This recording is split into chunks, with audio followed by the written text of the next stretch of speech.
Good morning, dear congregation. Coming to you today on Memorial Day, May 30th, 2022, and thus the background. We're waiting for that approaching thunderstorm coming this morning. And so I thought of a few different ideas to talk about this morning, but I think this is the most appropriate. It ties in well with our faith in Christ, but it's also good memory to bring forward for us and to connect it with our faith.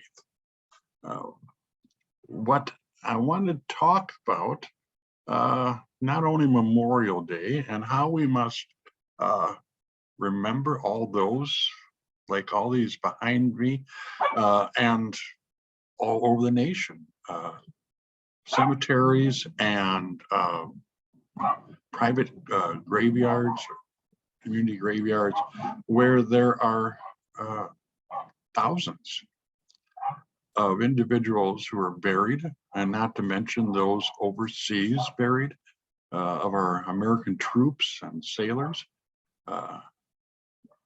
who gave it all, who did all that they could do and more, laying down that final sacrifice to give us and to maintain our freedom.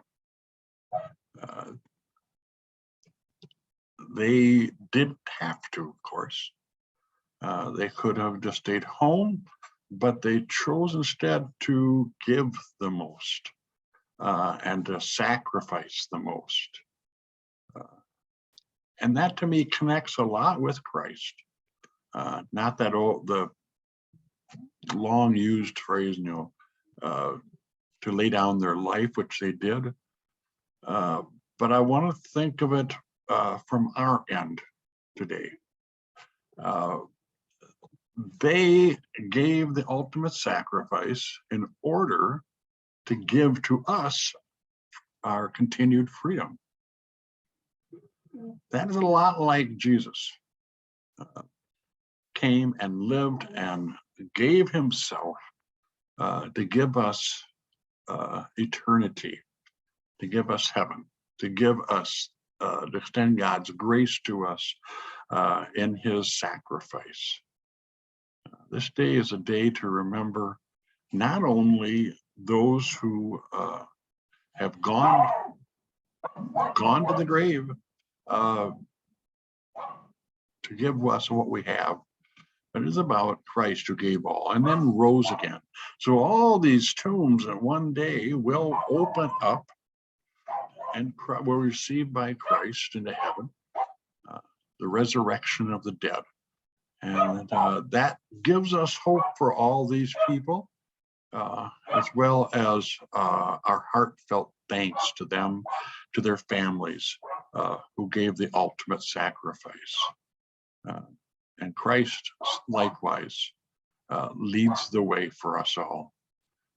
So as we look at Memorial Day today, not only thinking about the lives lost in battles and the sacrifices given in battle, but to remember, so too Christ sacrificed it all, had a tomb, and rose from that tomb, and giving us a lot more to look forward to. When you see the sea of tombstones, we think of this river of freedom that we enjoy so much, and should seek not to abuse it or misuse it to our own needs, but to share that with everyone who comes to our shores, to share that with everyone who comes through our borders. This is what these men and women were fighting for.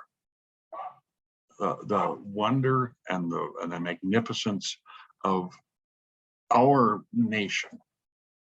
And Christ did the same in order to give us eternity in heaven. Let us remember all of that today and every day, not just once a year, not just once a week, but every day and every moment of our lives. We have freedom as a nation, and we have the freedom of forgiveness that is ours. We didn't earn it, but we have received it freely from the lives of all these other people. We have received grace on account of Jesus. God's blessings on this day as you go about celebrating. We will see you next week. God's blessings.